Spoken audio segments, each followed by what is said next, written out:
Welcome to another show, the Research to Reps Roundtable. I'm your co-host, Pat Ivey, and with me is... Ted Lambernitis. Yes, Ted, what's going on? Ready for another one. All right, and ready for another one. And our other co-host. Hey, Javar Gillette here. Good to see you guys. Good to be with you again. Man, good to see you too. I get to introduce our special guest, Skip Cronin, CEO of EliteForm. I don't have any paper in front of me. This is all off the top of the dome, Skip. The CEO of EliteForm is with us.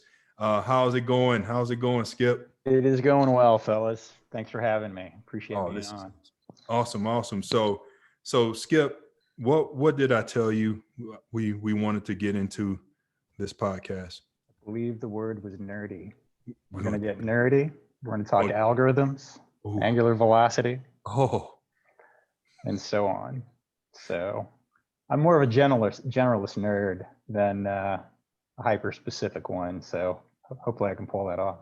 Well, I know you will. So before we start, tell our listeners kind of who Skip Cronin is so they have this understanding of where this mad scientist / nerd comes from.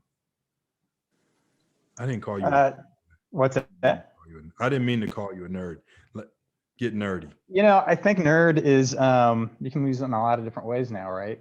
I can't remember. There's the name of that comedy show that basically is a bunch of nerds living together. So I think it's a little different than maybe it used to be. But my version of nerd is was an athlete, wasn't quite good enough, right? So was always trying to figure out ways to get better, right?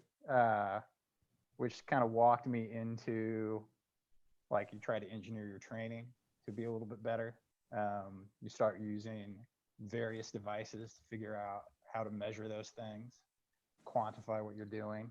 And then I just got lucky enough that when a company was experimenting using 3D motion capture cameras to measure bar movement, right? Velocity-based training. I was nerdy enough to like check a lot of boxes, right? I was just the right kind of nerd to talk to the PhDs in math, and the right kind of nerd to talk to a strength coach, like a strength coach, and not a PhD in math, right? And so as that project moved to business, kind of another version of nerd, right? And I could sit in a boardroom and say, well, you know, here are KPIs. All of those things just allowed me to sort of take that project and try to build a company out of it. And 9 years later, I guess now, I'm hanging out with you guys, so things must be pretty good. Now, Skip, what's the one of the biggest challenges to get collaboration amongst a diverse group in terms of, backgrounds? I think jargon is probably one of the biggest challenges. So, like just the idea of an algorithm, right? So, like oftentimes, particularly now with like social media and the negative kind of mindset a lot of people have around what it means for something to be an algorithm. If we're talking about VBT with a strength coach who's not familiar with like computer science, probably the last thing you should do is start talking about all the rules that you're trying to construct to build this algorithm. Why don't you actually talk about what an athlete experiences? Maybe reference like Dr. Mann, right? Velocity-based training, which gives a lot of people sort of common ground. And then, and that's really kind of the key, like find those common points between those diverse groups and then figure out a way to kind of put it all in perspective. So like I'm constantly referencing pop culture. So when I start talking about 3D motion capture cameras, I'll like refer to the Predator movies because almost everybody's seen them, particularly in our world, right? And you just think of him hunting people down and going through the different 3D images. And as soon as I say that, like coach is like, okay, I kind of get the basics of what these things do. And now tell me how we end up like measuring a barbell outside of that. So it's kind of finding those little touch points, which is why being a generalist nerd, I can't believe I'm going to get stuck saying that, but right, it plays out pretty well when you can kind of grab those bits and pieces. Yep. Skip, when I think your mic is, whenever it's closer to your mouth, it sounds a little bit better. Okay. Yeah. So just, I didn't mean to interrupt there. Sorry about that. I don't have the sweet like boom mic you've got, so actually I do. It's at the office though. We're going to work on that. All right. Is this a little better? Yeah, that's much better. All right. So Skip, where do you see the, the technology part of things moving to in the weight room? Where are we at current state? Where do you think we're going to get to? Well, current state, I think we're a little disparate.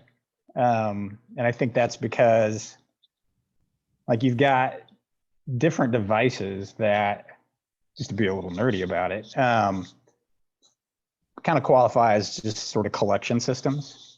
So like even with VBT and just VBT, right? We'll talk about whether you want to use an accelerometer, whether you want to use like we do, like a camera, or like a gym or a Tendo, right? Where you've got a string or a physical like cord, like connected to a bar.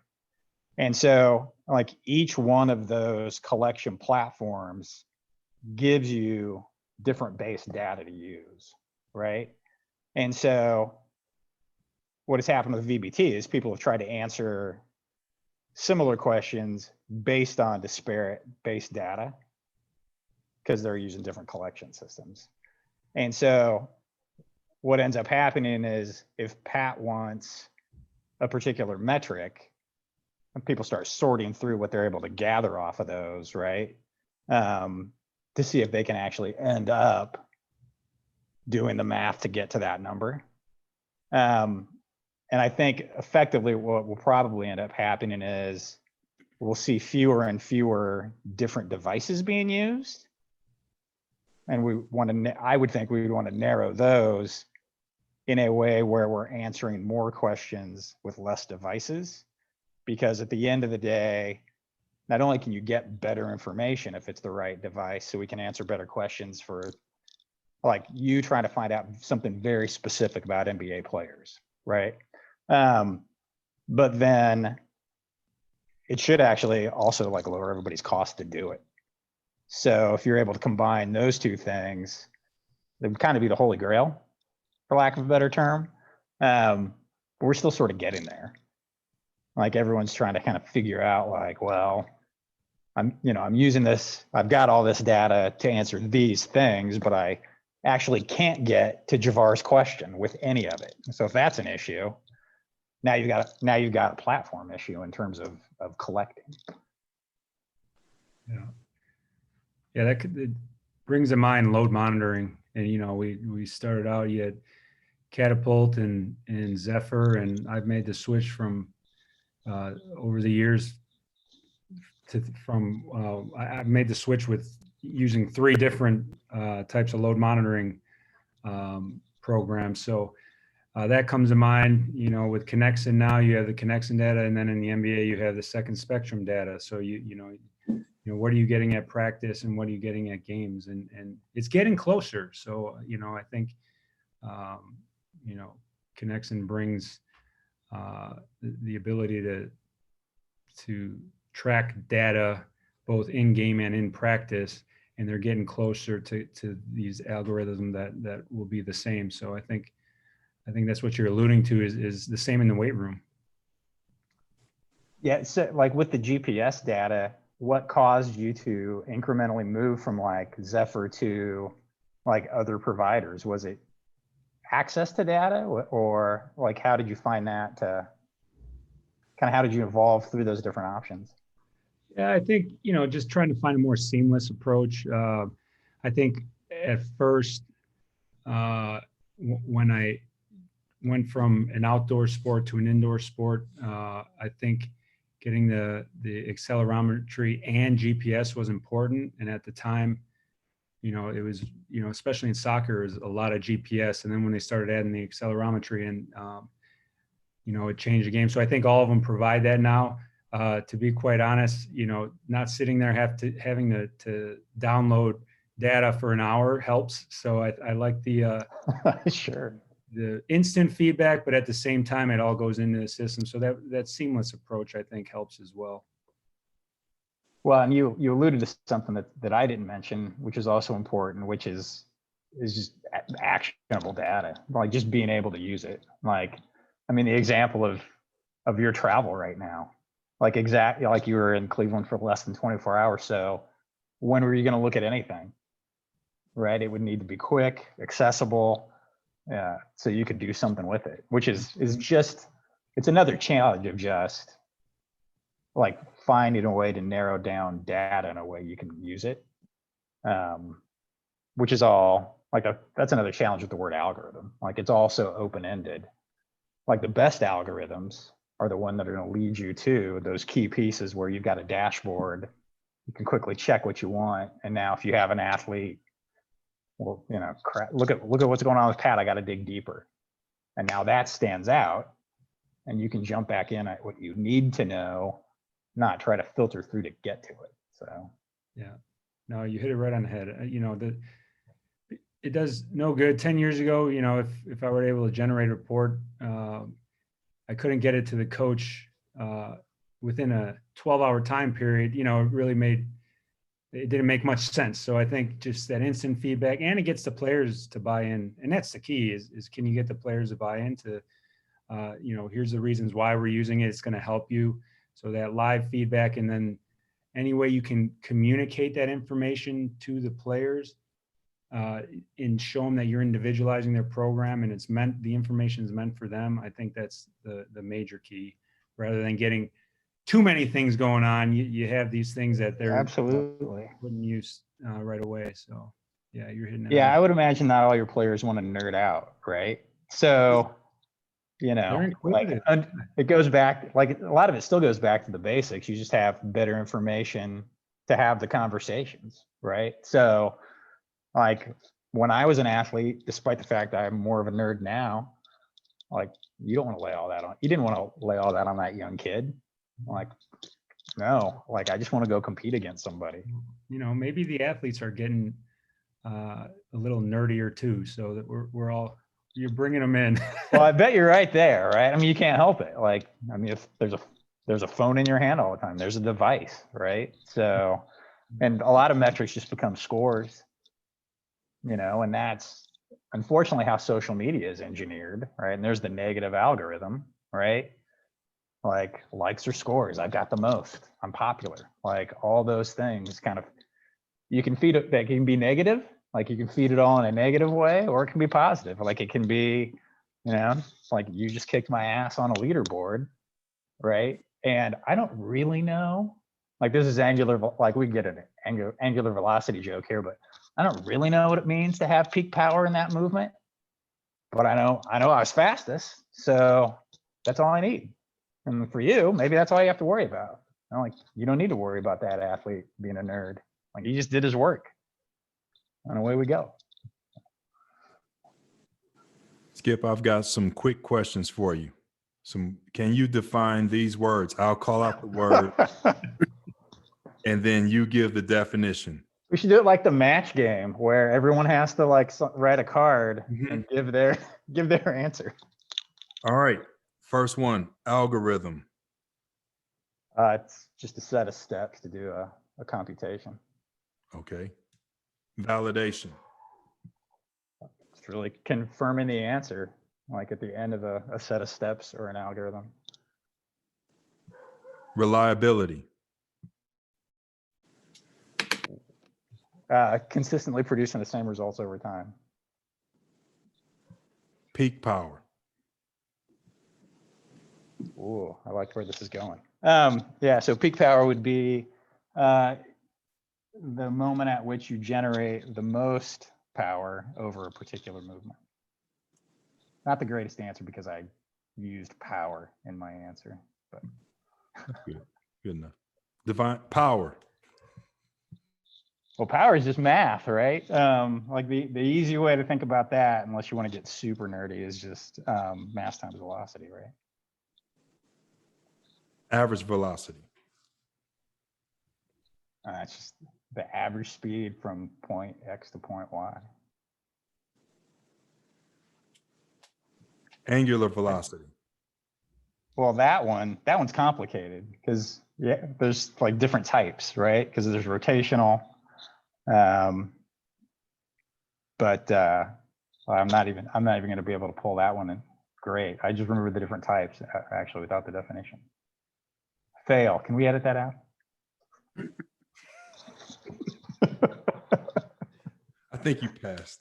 You probably wrote the test actually. So yeah, I just wanted to throw some of that out there because that terminology is important to be able to have the conversation.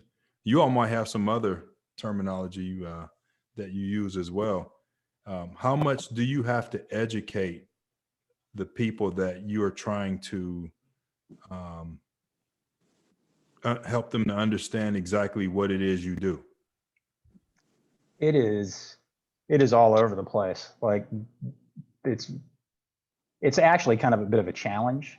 And so what we try to do, like we always try to do, is we just try to get to know the coaches that we talk to as people first and get a context for how they're trying to work with athletes.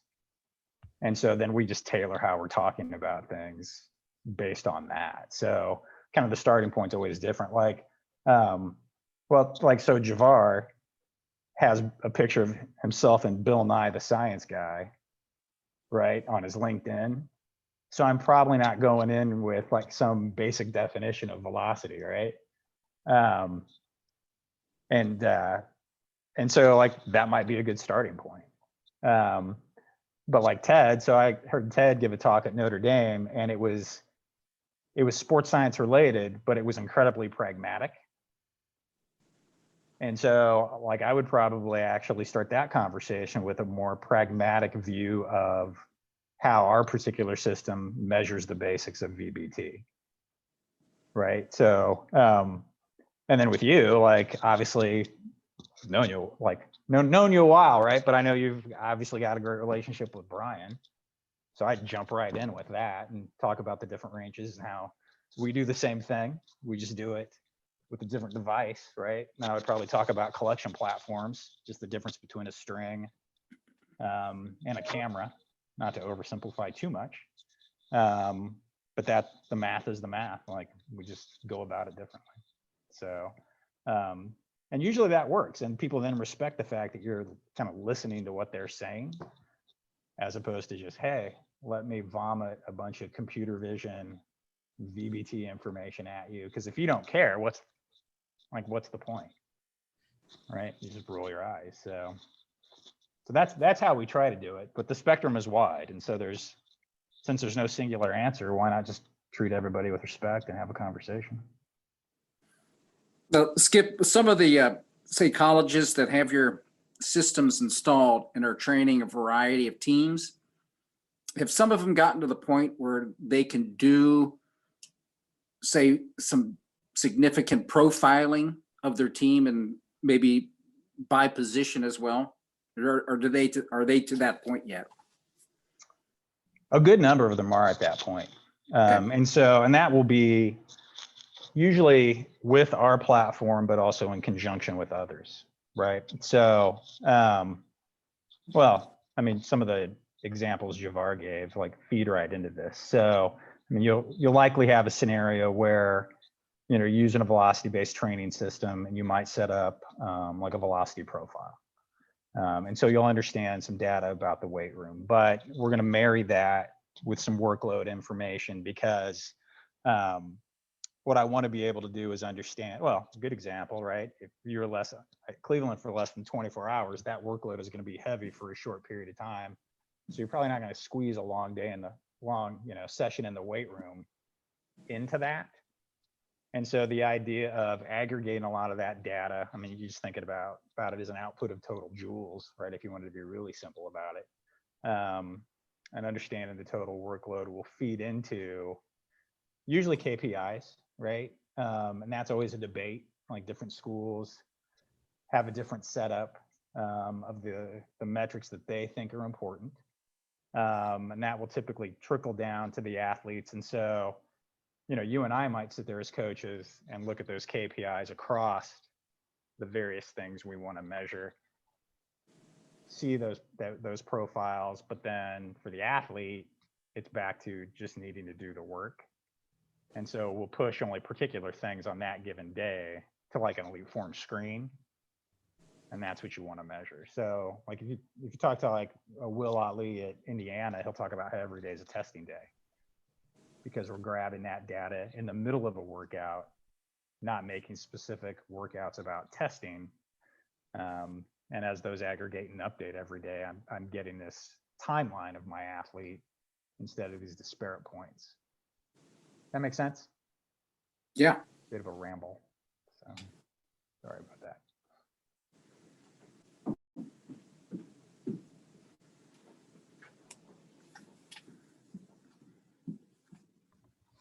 What is the major difference between using a video platform versus, you know, a Tendo unit, say, and you know, where is that going to? What, you know, what do you think are the advantages? Is there any other data out, you know, there that you can extrapolate from a video-based system? Yeah, I mean, for us, that's a great question. So the good news about cameras is that the raw data feed gives you more to potentially measure than arguably any other device. With that, there are challenges though, because then you have to decide what in that given image you want to measure. And it creates this sort of world that like, one coach said to me that like, you got to be careful of being like an idea fairy. And the problem is anything in any given picture, like in any of our 4 little screens here, right, gives us a point in time, like a point we could potentially measure. And so the challenge with cameras is kind of back to the GPS thing, right? Like not choosing to just measure all sorts of things that nobody cares about, but having intelligent conversations where you start to pin down what are the things we want to measure, like in 3D, it becomes inside of this screen. Because if you can see it, you can potentially measure it. And the only drawback is going to be the frame rate of the camera.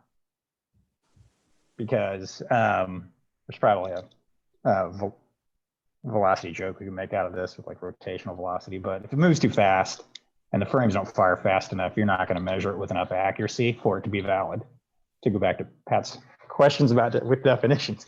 But, and so, I mean, that's really the key, and that's your baseline collection platform. So we actually have to teach cameras what to ignore.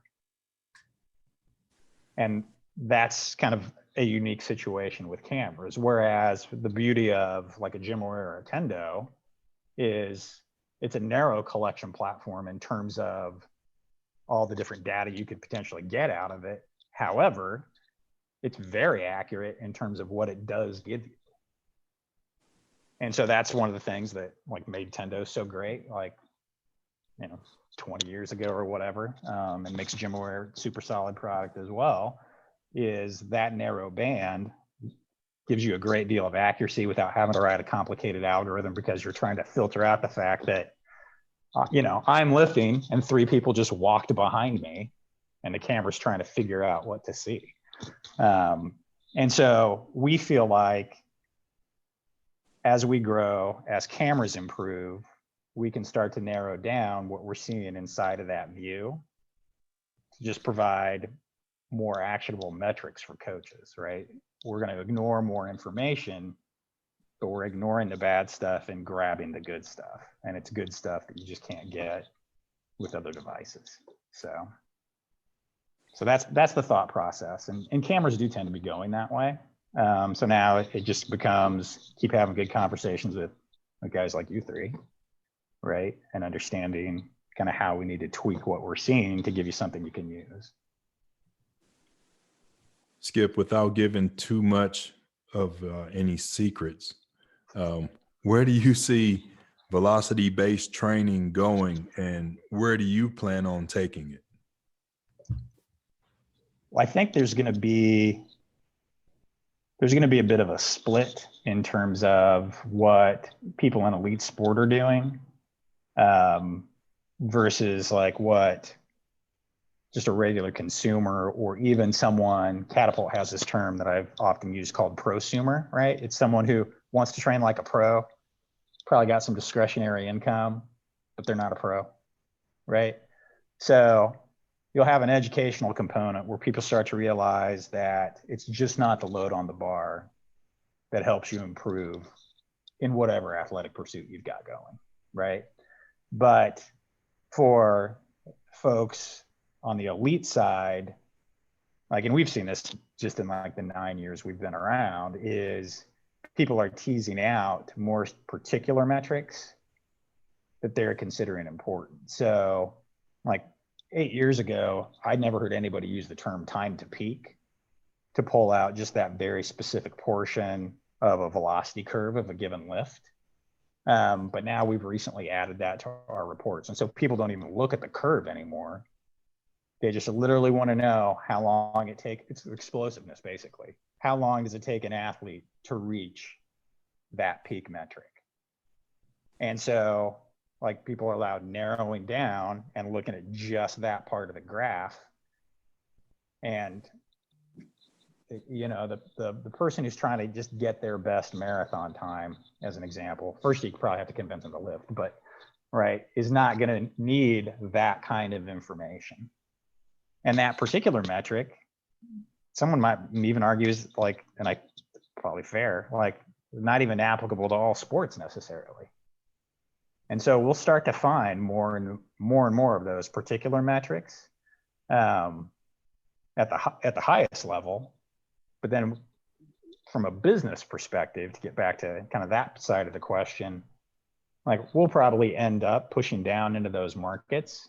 But it'll be in a way where you don't need as expensive of a device, and then you don't need to know peak power. So why don't we count your reps, introduce you to the basics of velocity-based training, right? And so instead of worrying about like, I mean, it's fun to go heavy, right? But instead of worrying about that all the time, like maybe just put on 80% and see how fast you can rip it, right? And now you start to use power as a metric, which arguably transfers better just than the fact that you maxed out a load 1 RM, right, at a given time. So, but educating the masses is a lot different than like educating coaches as well. So there's almost a little bit of a social media component where like it's often like what would equate over to recruiting, right? It's kind of cool, shiny object. Oh, but it also makes me better. What does that mean? Like that's probably what you'll see EliteForm start doing from a consumer perspective. But our heart is really in elite sport, so it's teasing out those other metrics. You know, as coaches kind of figure out other questions they want to ask, that will always kind of be our bread and butter. I think we're not really into we validated with elite sport, and now we're going to push it all down to consumer because we want to try to make a bunch of money. It's more like, no, like we kind of love what we do. And if we can push it down a little bit where someone who's like probably pretty damn serious about their triathlete work or whatever sport they're doing, also wants to use that kind of a system, okay. But at the end of the day, we're going to continue to try to get better where we're at.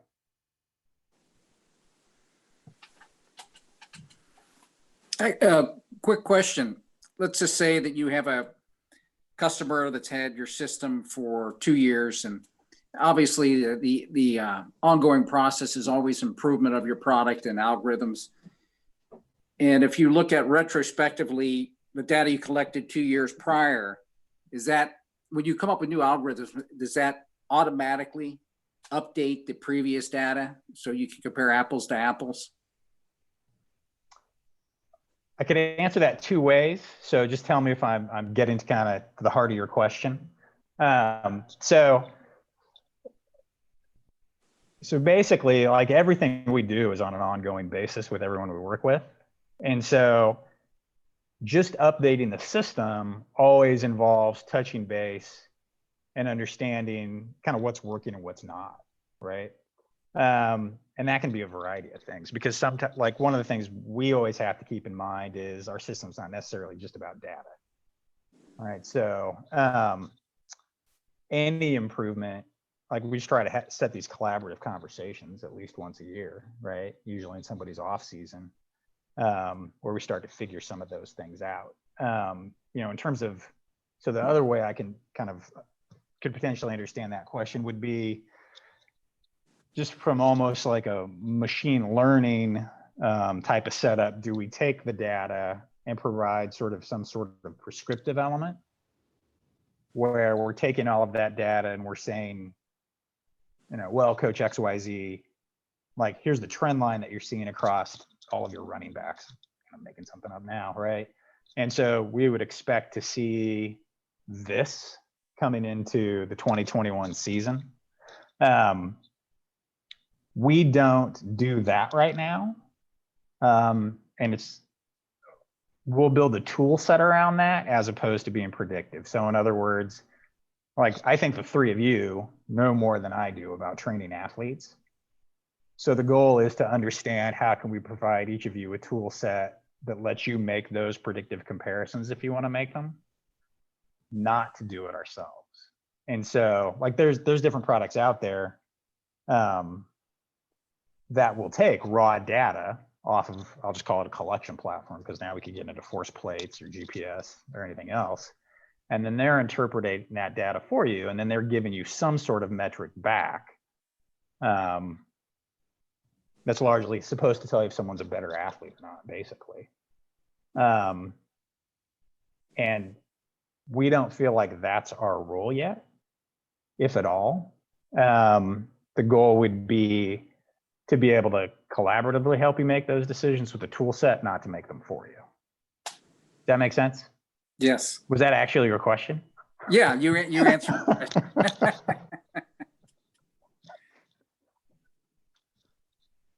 Where does the eccentric phase come into play in training, and how can we better measure it? You know, we're seeing in more so, I think, in these professional athletes, but even in some youth data that we've collected, that even just measurement of time, eccentric duration has a huge impact on. So, you know, there's a neuromuscular effect. I think there's a technique effect. Sometimes we forget about the eccentric phase and its influence on power and the ultimate outcome, right? So where does that come into play, and how do we address it? So we do that. And so the way, I mean, that speaks to a little bit of the evolution of the product in more of a tool set way, kind of like I was just in answering Ted's question.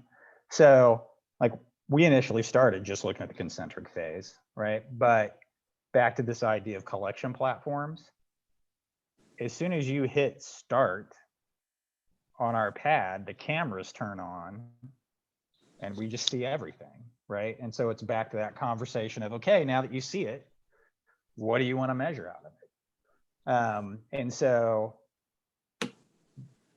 I was having conversations with coaches where they would say, like, everyone phrased it a little bit differently, which gets back to Pat's comment about education.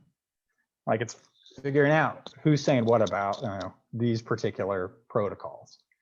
And so, like, whether it was the, you know, I've got a hypertrophy phase I'm going through, or triphasic training, or like a variety of ways, we were just ending up talking about the eccentric or isometric phase of a lift.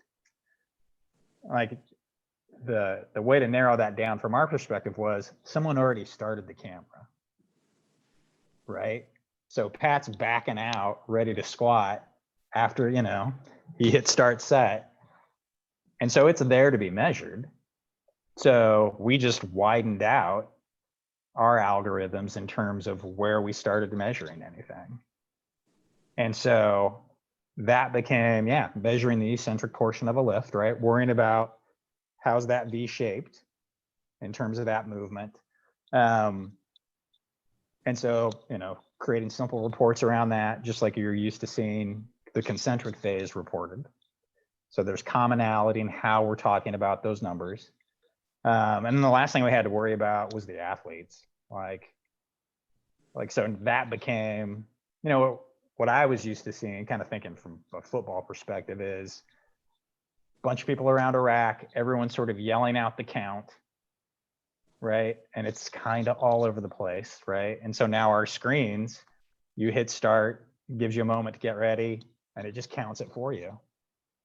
And everyone discovered 5 seconds is a lot longer than I thought it was, And so it's 5 second eccentric.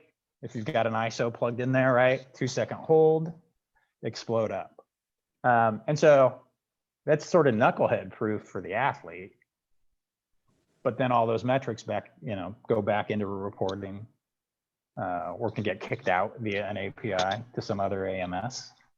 And you look at those as well. So absolutely, it's important. And hopefully the information about how we got there was useful. And that's just another great example of, I'm not that clever.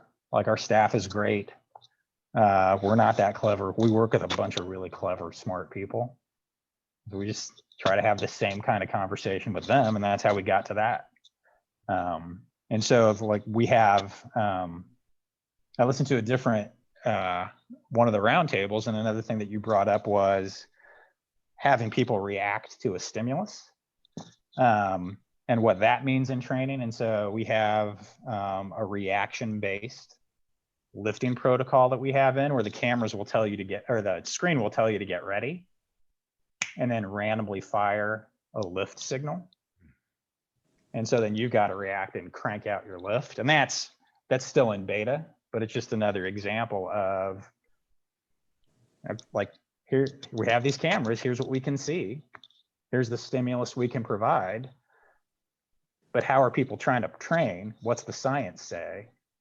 And can we start addressing some of those things? Does that make sense? Yeah, that's great. Yeah.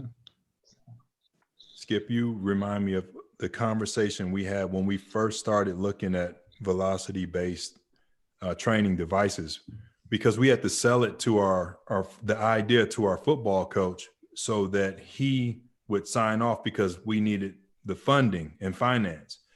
And a way for us to do it, you have to really simplify it and we have to use the least amount of words and explain with the greatest amount of explanation.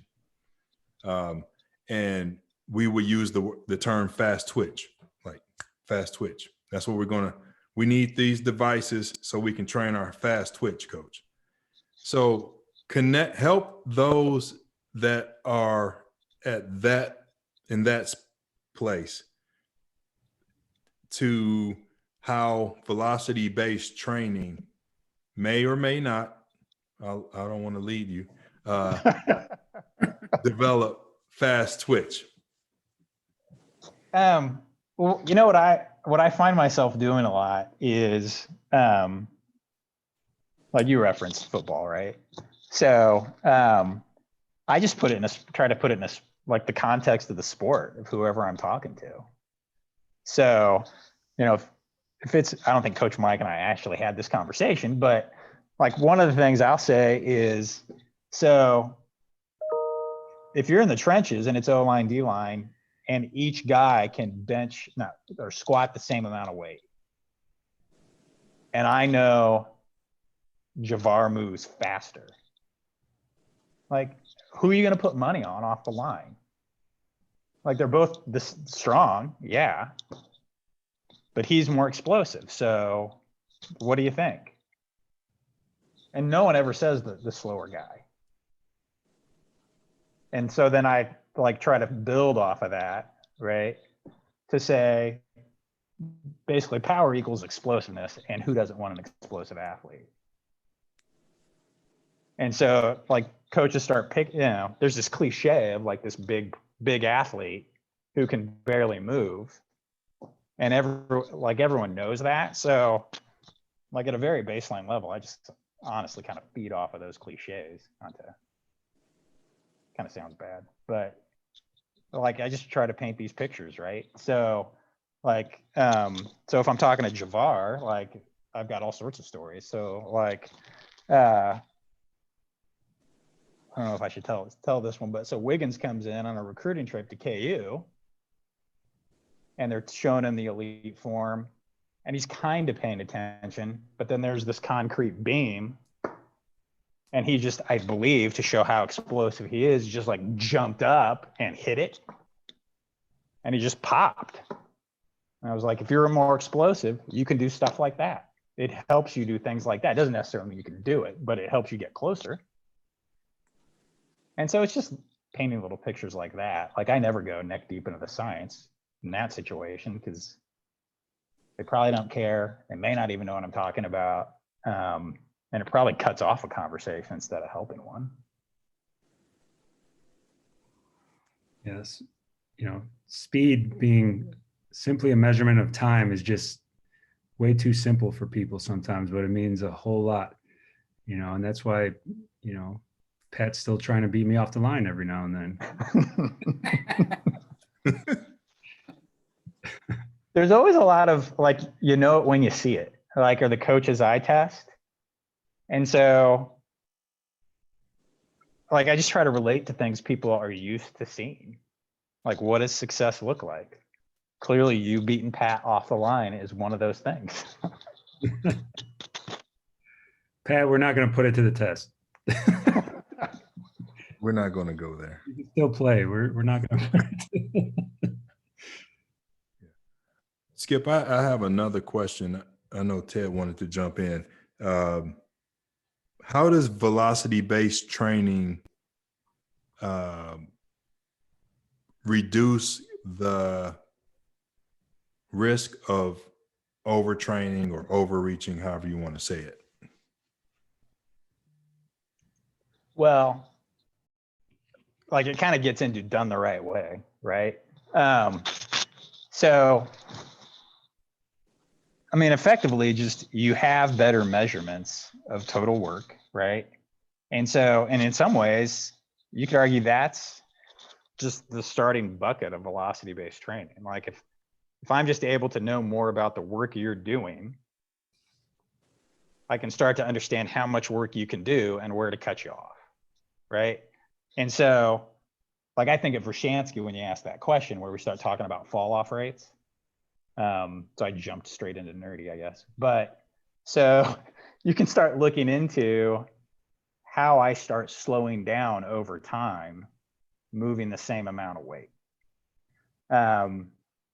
And that's where like the Russians just did some amazing stuff, right? And so when you look at that research, basically you have sort of this pre-made protocol you can follow where as soon as I start to drop below 80%, if I drop below 80% and you cut me off, I'm decently able to recover, but this almost gets into something Ted kind of mentioned.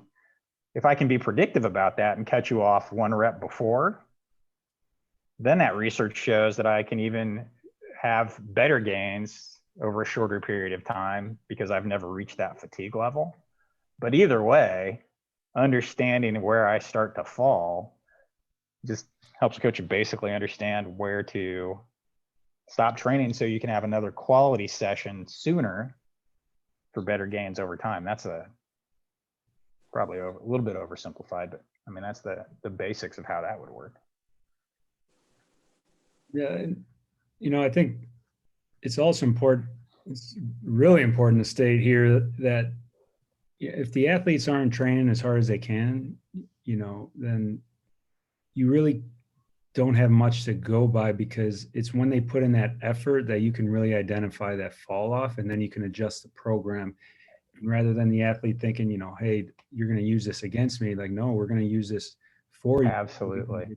Back to that optimal level. I mean, I was able to see it just in a normal step up, you know, a barbell step up, you just tracking velocities. And, you know, the guy in particular I'm thinking of, you know, put in 100% effort all the time. And we were able to identify a drop off there, and really more than the force plate, more than a lot of other things. So it's just, again, you use all these variables from different tools, right? Using different technology, but it can be real telling if the athletes are putting in the work. Well, and I think you really hit the nail on the head in terms of like tech can only do so much. Like, your athletes, and we're not going to be able to sit in Lincoln, Nebraska, where our office is, and understand that athlete X probably isn't the person that always gives 100%. So that fall off that you may be seeing on the screen isn't really telling you, right, what we're talking about when we reference Vershansky, but you're going to know that. And now, like, in a way, like, the data may be telling you that, right? Because you'll know, listen, last week you were hitting totally different numbers, right? So it could be a conversation based on your relationship with that athlete. Like, what's going on with him?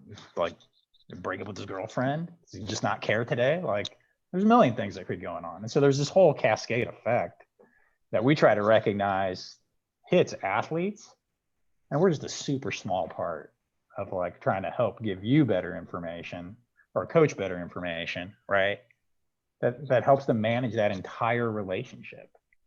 And so that's why, like, I can kind of tell I'm getting wound up, but like, when people present themselves as, we've taken all this data and here's just the 3 numbers you need to know, I doubt it. I doubt it.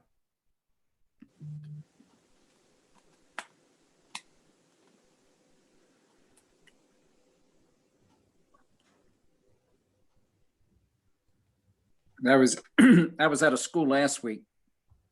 We were sitting down going over their GPS data, and trying to figure out, it's a new coaching staff, trying to figure out, well, what should we look at with players for practice to see if, they're doing too much.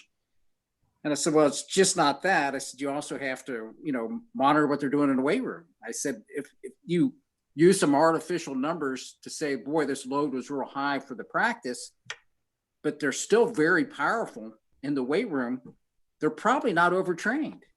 I said, but if we're seeing adjustments and, boy, that was a hard practice, and boy, I noticed there was a fall off in the weight room, then you can make some more intelligent decisions. And it was to what, everybody's been mentioning is it's an important piece of the puzzle. And I think you have to have, eyes and both on the practice field as well as in the weight room that makes for more intelligent decision making. And so you said it was a new staff. So was it a new staff looking at, like, GPS data based on a previous staff's practice session? Well, I think they're just trying to figure out, they've got all the previous practice, but they're trying to figure out moving forward, how to start. Gotcha. And, No, because I was just wondering, do they even, like, maybe the new staff doesn't even practice the same way? Right. I said, you like, want to look. just how useful is all that data? Yeah. I said, you're not going to figure out until after spring ball's over what a normal practice looks like. Yeah. And that's where, like, the art of coaching, I think, meets the science a little bit, where if you're taking over a new group of guys, in some ways, old data may not be that useful. No. And so you start to rely on your experience, like, yeah, here are my philosophies. Here's how we go forward. And then, you can start measuring things, right, that are inside of your philosophy. Yeah. And develop those KPIs, but you kind of get into a square peg round hole, if you're not too careful with some of that. That's interesting. Skip, what are some of the things that, as you go around and travel to different weight rooms, college, pro, maybe high school, where you leave and you're shaking your head?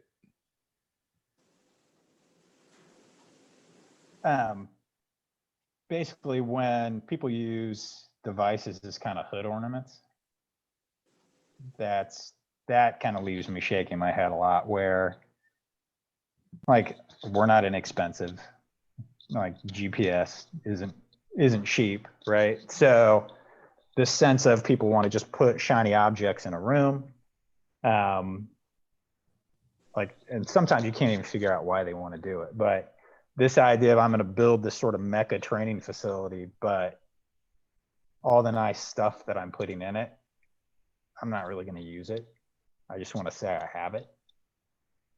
That's one that's tough. So that's a bit of a head shaker. Less so sometimes like I do want to sit down and like kind of have let's just talk about some basics, right? But like sometimes people just are in situations where they're not given the time to learn. And so that's maybe a different side of that conversation where like people are trying to do the right things. They just don't understand how to get access to the right information to get better. So I don't shake my head in frustration, but I'm like, man, it'd be like, things just need to be different, right? In a situation like that. Those are the kind of things that come to mind. Like, I really struggle when people have really nice rooms and don't use anything in it. And it's just because you just think of all the athletes that would love to train in that room. And so like, that's who like at the end of the day, that's who I'd like to see reap those rewards, right? Like, have an athlete, be in a position where they can have an amazing relationship with the staff that helps them optimize themselves as much as possible. And so to see that going to waste in any way, shape, or form, like, does kind of have me grind my teeth a little bit sometimes.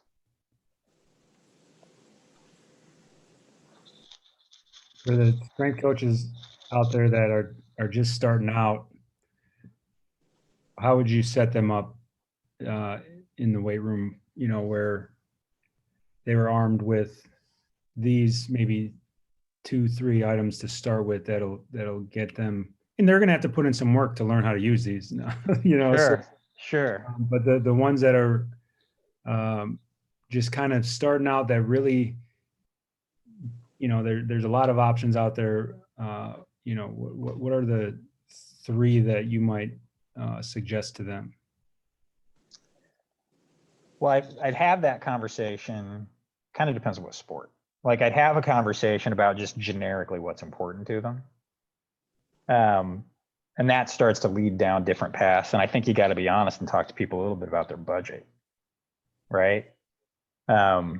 Because there are things you can get that you might not even be ready for. So like, we actually had a junior high reach out to us at one point. And like, it's kind of one of those, I wanted to take the call because I was curious, but I didn't want to take the call because I didn't know if I wanted to hear the answers I was going to get, if that makes sense. But like, those kids just like kind of need to get strong and learn how to move, right? Like, I think it's too early. And so in a case like that, let's just talk about what's appropriate for that age group, right? Or it can become, what's the most bang for the buck? And not always would it be like EliteForm or VBT. And so like, that's where I get into kind of that sport specific conversation. If someone wanted like kind of the basics over, like, cause you said 3 things, like what boxes would it be most logical to check? Like, I think we've kind of checked them in this conversation a little bit already, right? Like, I want to know what's going on the field. And that honestly for me might be my starting point, because if I'm a strength conditioning coach, it's really hard to have any control over that. And if I can get a baseline of that total workload outside of my room, then when you're in my room and I do have control, I can at least start to put some basics in place, right? So maybe I splurge a little bit on a GPS device that I like really hits the spot for me. You know, but maybe I find a bunch of old Tendos, right? And that's what I use in the weight room, because I'm still going to get the basics. But my programming, I'm still in Excel, right?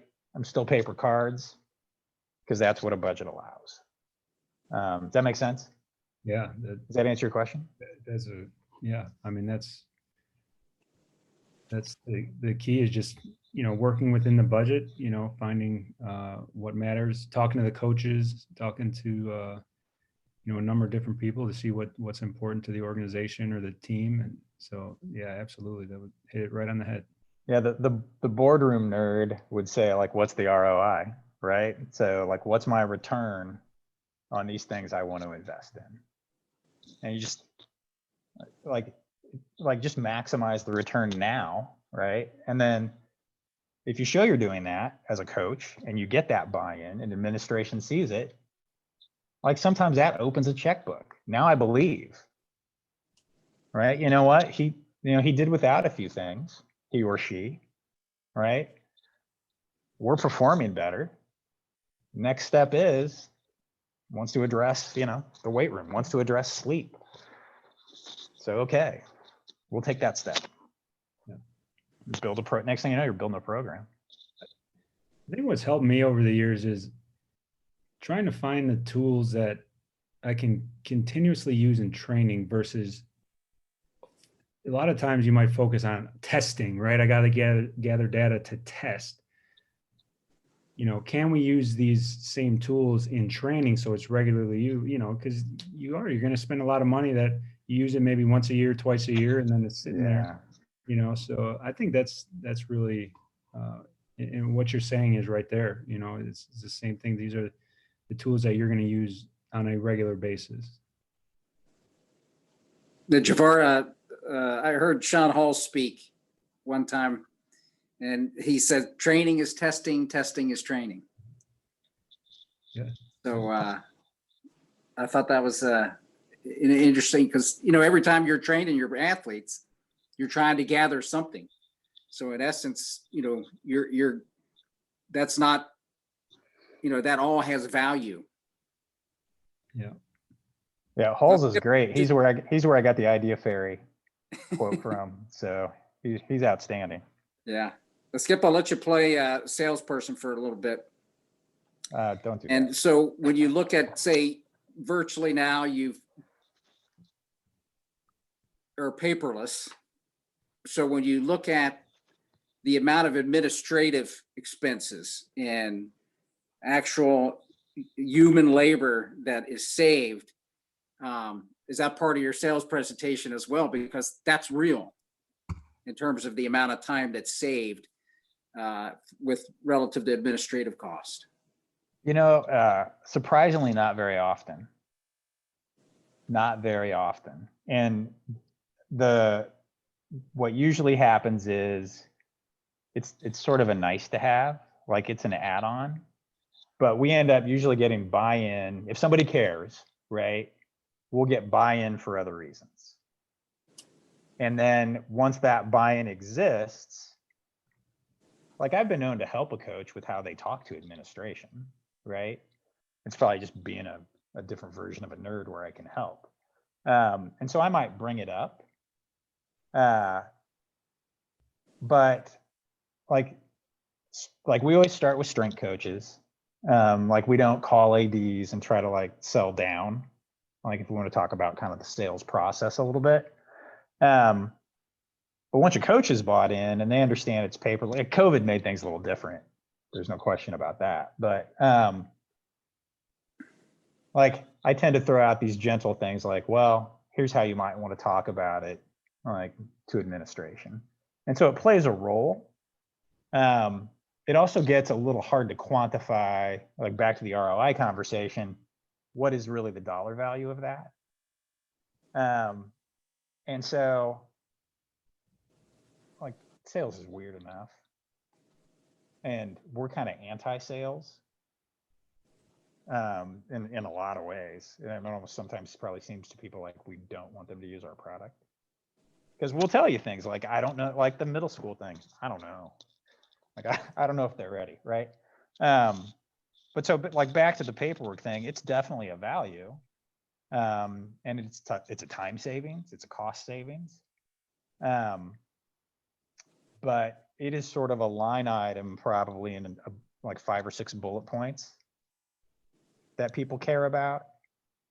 But most of the time, if I'm being honest, they're already kind of bought in. Does that make sense? Yes.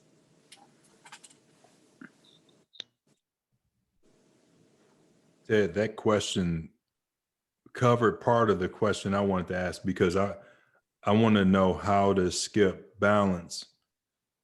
Maybe that's the wrong word, but how do you kind of navigate being a business owner and wanting to help people, but you may have to do some education, but sometimes honesty may prevent you from making a sale. So how do you make it work? We were just talking, it's funny, we were just talking about this as a staff. My attitude has always been that just like you choose the kind of person that you want to be, or you should, it's the same thing with a company. Right. And so, like, there's a lot of bad actors as people, there's bad actors as companies, and no one on our staff wants to be that way. Like, we want to be high integrity. And really, at the end of the day, if EliteForm doesn't work out, it doesn't work out. 9 years on, I think we're all right. But that's been our attitude since day one. And when you take that attitude, like a lot of the stuff that comes up, you don't have to let it matter, is probably a decent way to think about it. So, I mean, Javar's environment is a good one. We don't spend a lot of time, for us to talk about, like, we don't spend a lot of time knocking on NBA doors because we don't necessarily fit into what a lot of people are doing. And then, I mean, it's kind of like we started, right? He's on the road a ton. We're not super portable yet. Like, we actually have something now. So I suppose that could, we've got this magnetic mount thing you can take up and down. But we haven't been for a long time, right? And so 2 racks, 3 racks maybe. I've been in that room, I can't remember. But so is that where someone in the NBA wants to spend their money? Is that the bang for the buck? Possibly not as other places, right? And our R&D was all done with the football team. So we need to grow as a company, right? And when we get there, we can be honest about it and say, okay, now we have something. But it's funny, if you take the attitude of you're willing to fail and you're going to be high integrity, a lot of that stuff just falls away. Like I say, we're more expensive than a lot of other choices. Like, I lay that out right away. And people seem to appreciate it for the most part, right? And like, we see other people spinning how they talk about their products, or sometimes trolling. And like, we're never involved in that. And we're pretty cool with not being involved in that. Like, all right, you guys do your thing. I'm gonna finish this video of somebody banging out a set, and we'll just put that up. Let the screen speak for itself. So, that answer your question? Yes, and more. Well, do you have any questions for us? I can talk to you guys all day. Like, I mean, seriously. So, like, I mentioned, I heard TED Talk at Notre Dame, and like, there was a great example of a lot of people were in the room that, even though like we were sort of a premier sponsor or whatever, like, we were just a premier sponsor because we worked with Notre Dame for a long time, and like, we just get along great with the staff, right? And so they set up a table for us, and I was like, wow, I don't want to sit at this table. I'm gonna go listen to the speakers, right? So I'm just blending in, not trying to sell anything. And like, Ted's talking to like these high school coaches about, hey, you know what? If you want to do like a hot and cold recovery, turn your showers on one side onto hot, turn your showers on the other side as cold as you can get them, and just time it. Yeah, you don't need a tub, like, you don't need a specific tub.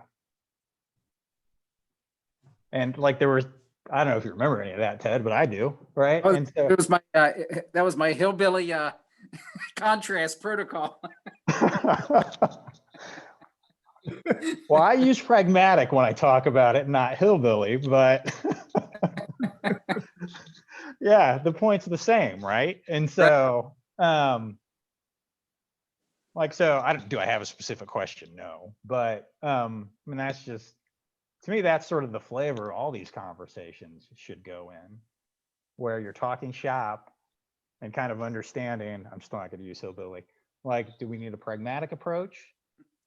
Like, and can we just honestly talk about it, right? As opposed to selling, I'm the smartest guy in the room, like that whole vibe.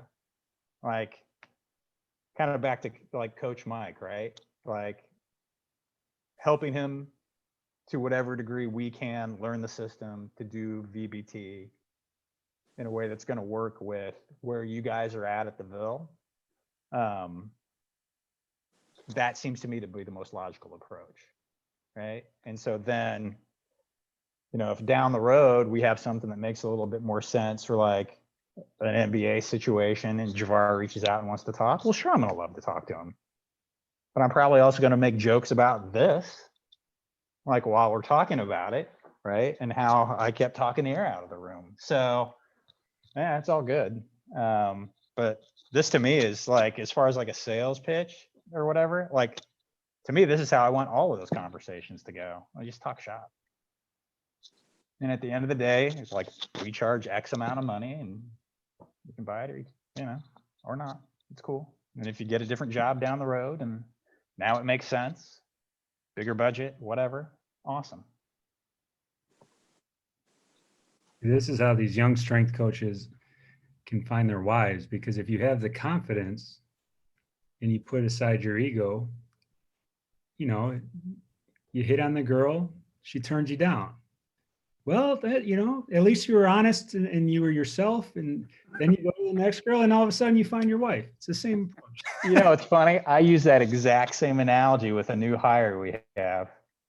So Matt Grosso, when you watch this, it's not just me. Yeah. Like literally just go up, be yourself, have a conversation and see what happens.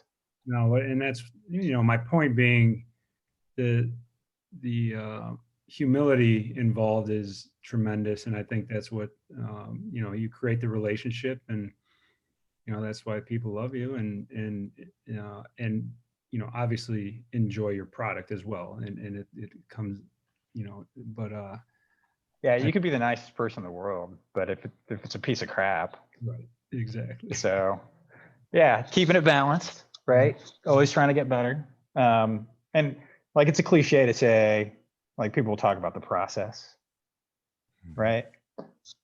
But if you do really like the process, it is a case where it's not really work, right? So like someone can say, hey, that time to peak thing, well, what about this? And I nerd out there. We'll circle all the way back to that. I'll nerd out on that. So, yeah, works well. Ted, I want to steal your question you always ask, but if you want to ask. There you go ahead. Skip, what books are you reading or do you recommend? Ooh. I read a lot of things. I was a philosophy major. And so most of my reading is downtime. So like I don't have like 15 training books on my shelf. Obviously I reference Vershansky, so I do try to take the time, right, to know what I have going on. But so like I just got done reading the Dostoevsky novel for like the third time, like the Brothers Karamazov. So for me, particularly COVID, like kind of the weirdness right now. And I just, after a while, I can't stand being on my phone. So my approach to reading is often different from kind of how people usually answer that question. So like I plan on picking up The White Spider, which is about mountain climbing, this guy Heinrich Himmler. or horror, sorry. So I read things like that. So usually it's around either some sort of philosophy thing or kind of adventure related mountaineering stuff. Basically people challenging the crap out of themselves. Most of my like white paper stuff, I have a specific point in my day where I go online, I try to get better. I devote a particular amount of time to it, right, during the week. That's sort of, not that any of us live a 9-to-5 life, but if you kind of take that mentality, that's how I approach things. Didn't really answer your question. No, you Brother did. Scaramazzo. It was good. And as you know, I listen to a ton of music, so there's always that. But When you're mountain biking. yeah, yeah, that's just another example, right? So, like when Javar asked where things are going, like there's data that gets used and devices that get used across other sports that we often don't even talk about, because we think of like there's football, there's basketball, and Olympic. Tends to be how we talk about things. Well, the cycling world's been using power as a key metric forever. And then they've combined what would be workload, power, if you want to kind of talk about it in that way, and have a metric called intensity factor. And it's a way of not just talking about your load, but the intensities inside of that load. Like, I think you're going to start seeing, I just totally circled back when you were trying to sign off, sorry, but I think you're going to start seeing things like that come up, right? Where like maybe now we have, like if you're doing a circuit, because we have coaches that still do that. Well, if we have a heart rate monitor on you, gather the lift at the same time, now maybe intensity factor is a metric that we're putting up on a screen. Or you're looking at stress scores or something like that. Just another way to kind of objectify that combined element. I think he caught his second win. Sorry about that. Like I said, I could talk to you guys all day, so I warned you. Well, we're going to go ahead and wrap this up. Skip, it's been a pleasure. Thank you for joining us. Thanks for putting up with me, fellas. I appreciate Ted, it. Javar, you guys have any closing comments? No, I thought it was another great episode, Pat. Yeah, thanks, Skip. Appreciate you coming on. It was wonderful. Yeah, thanks for having me, guys. It's been a pleasure. Thanks, Skip. I appreciate your time and your friendship, and I'm looking forward to continuing to grow together. And you guys, Javar, keep it going. Keep those guys focused and doing what you do. And Ted, great seeing you again. You all take care. Have a good day. All right, take care, guys. Bye-bye.